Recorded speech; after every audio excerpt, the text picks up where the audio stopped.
Akkam jirtan kabajamtoota janajjantoota keenya kun reediyoo dhaamsaati. Reediyoon dhaamsaa kiilooheerzii dambalii addunyaalee isaa YouTube, Telegiraamii fi TikTokiin baatamee kan hunda keessan bira gahu reediyoo jaalatamaa fi hordoftoota baay'ee qabudha. Kan dursoo duudhaa jalqaba irratti hangafoota oduu.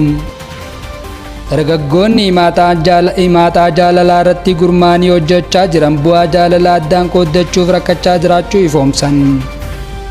Siidaa jaalalaa bakki mijataan onnee akka ta'e addee Jinjanaan addeessan.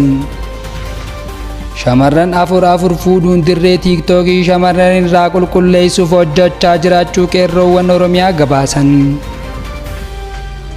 Humni oomisha baay'een sababii TikTokii keessa oolaniif biyyi Itoophiyaa daa'imummaa isheetiin akka turtuuf carraa guddaa taphata jedhan xiinxaltoonni. Kunneen hangafoota oduu turanii waan dhaggeeffataniif guddaa galatoomaa isiniin jecha warreen chaanaalii reediyoo dhaamsaatiif haaraa taatan marti keessanuu chaanaalicha subscribe, like, commentii fi akkasumas share godhuudhaan jajjabeessaa isiniin jecha kan isiniif dhiyeesse Anolii Qaalammiiti. Waan dhaggeeffataniif hedduu galatoomaa.